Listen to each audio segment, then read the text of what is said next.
Hello and welcome to South First. I'm Anusha Ravisood and you're watching State of Play, a daily roundup of all things politics, policy, and human interest. The case of Andhra's Deputy Chief Minister Pawan Kalyan is truly curious. Of course, you've heard of politicians changing their tune, changing their ideology, their belief systems, etc.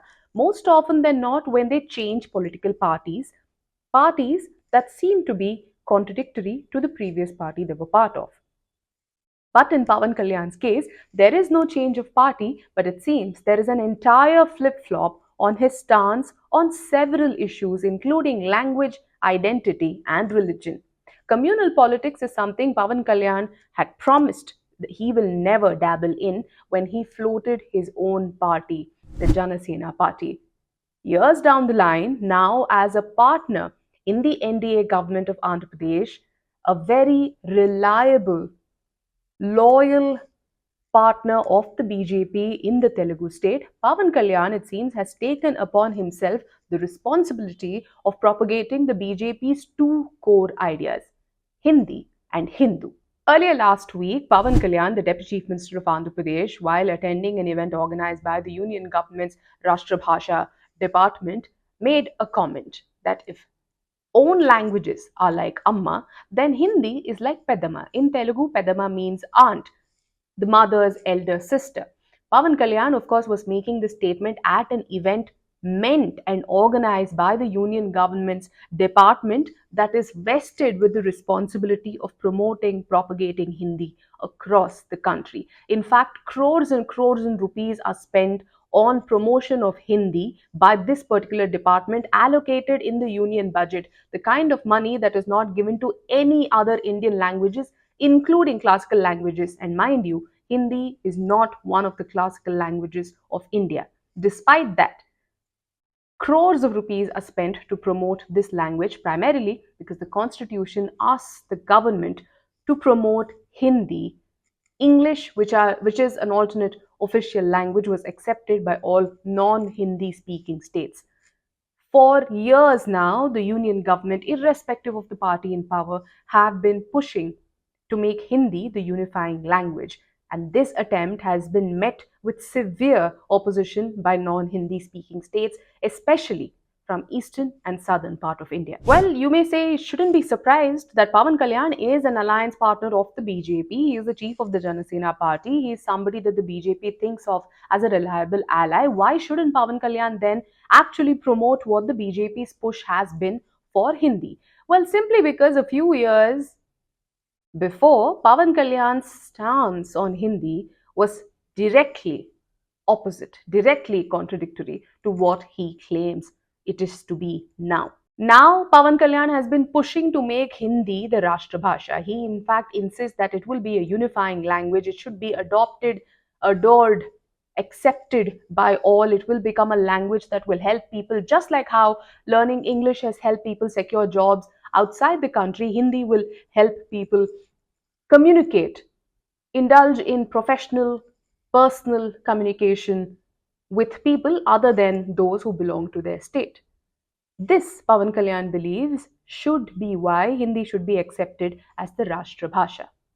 A few years before, just in 2017, Pawan Kalyan had endorsed an article with the title Hindi Go Back, with the same sentiment of our freedom fighters saying Simon Go Back. While sharing the Telugu article titled Hindi Go Back, Pawan Kalyan had also given out a message to leaders, political leaders from North Indian states. Pawan Kalyan said, now he's batting for Hindi, but earlier when he shared this article, he said, North Indian political leadership should understand and respect the cultural diversity of our country. When he was endorsing Hindi to be adopted as the Rashtra Bhasha, Pawan Kalyan insisted that he does not mean any disrespect to any regional language, but Hindi should become the unifying language. The entire premise of this argument is deeply flawed, as represented by several states across the country. Promotion of Hindi is disadvantageous to all those who do not speak the language. Imposition of Hindi has always come at the cost of other languages. It is not just about a north versus south or a Hindi belt versus rest of the country debate. Even in the Hindi belt, the imposition of Hindi has nearly destroyed dozens of languages. That apart, the systematic implementation or the systematic push to make Hindi mandatory through backdoor means, whether it is union government policies, whether it is the language choices in central examinations, whether it is the NEP that mandates a three language policy. Very recently, the Maharashtra government tried to make Hindi mandatory in school and faced a lot of backlash. All of these instances over the years have given Hindi speakers undue advantage over non-Hindi speakers. And now, a deputy chief minister of a non-Hindi speaking state, a Telugu state, endorsing Hindi to be adopted as the Rashtra Bhasha is definitely become a cause of concern. Considering that the neighboring states, for example, Tamil Nadu, one of the primary vocal voices against Hindi imposition, refused to even adopt a three language policy. It is for this reason that Tamil Nadu, even today, refuses to accept the NEP in its entirety, which mandates a three language policy in schools. Tamil Nadu wants to go ahead with the two language policy. States like Karnataka that have already implemented the three language policy, thanks to national parties like the Congress being in power in the state, are now contemplating reverting or contemplating now returning to the two language policy. This being the scenario, Andhra Pradesh, naturally a state where the government has BJP as its partner, has no choice but to toe the line of the NDA. The TDP, although the larger majority partner in this alliance, feels the compulsion to not unnecessarily negate, oppose, contradict the BJP's national stance. You see Chief Minister Chandrababu Naidu also saying there is no harm in learning Hindi. It will be another added advantage in your resume. It will be another language that you have learned. You see Minister like Nara Lokesh, the son of Chandrababu Naidu, and a senior leader of the TDP also speak about how there is no harm in learning Hindi. After all, it is a language, it is going to add to your value. And then you have the Deputy Chief Minister Pawan Kalyan, who goes one step forward and says Hindi should be adopted as the Rashtra Bhasha. Quite in contradiction to what his stance on this issue has been earlier.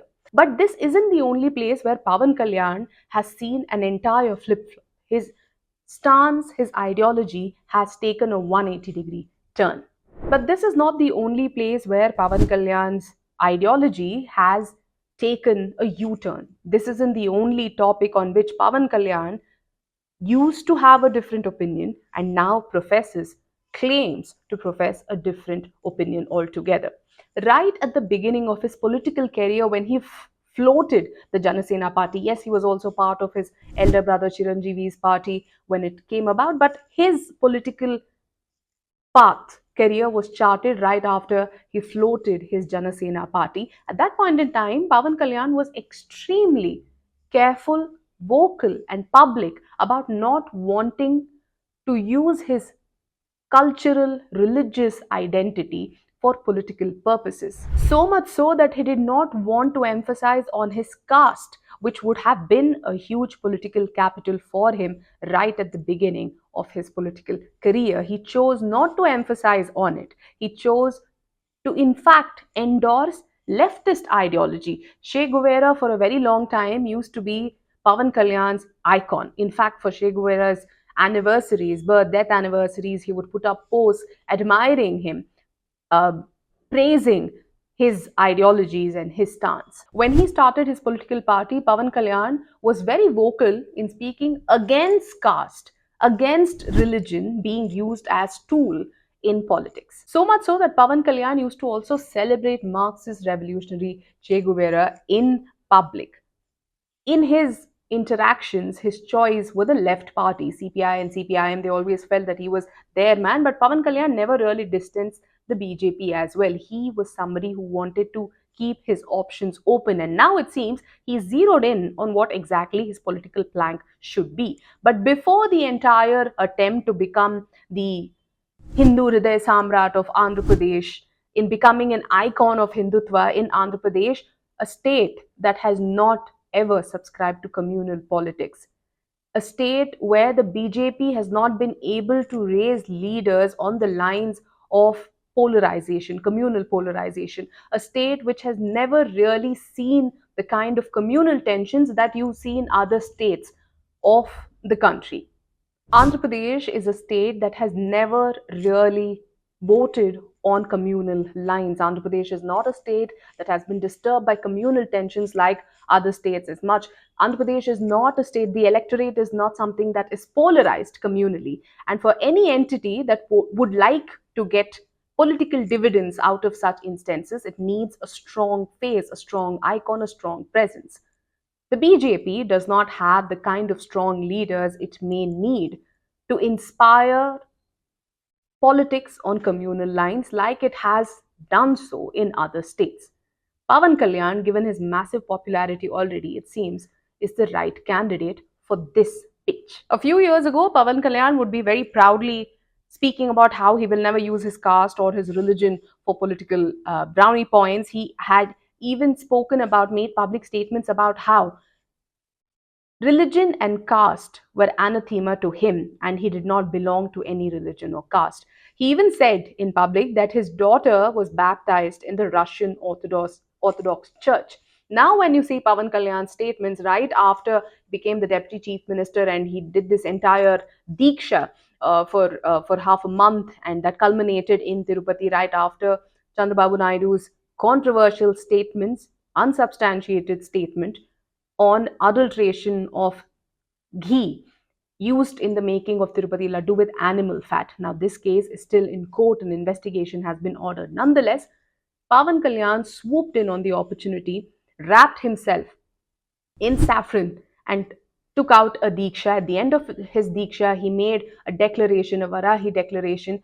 One of the points about this declaration was to free temples from what he said was government control.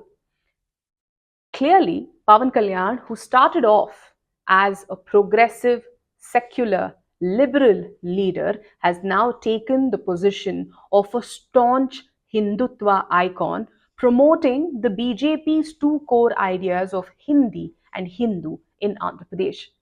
Whether this is just political opportunism or has this actor turned politician truly embraced a new ideology for himself, hoping that it will give him better electoral and political results, is something we'll have to wait and watch. Until I come back to you with yet another episode of State of Play, do stay tuned to South First. Thank you so much for watching.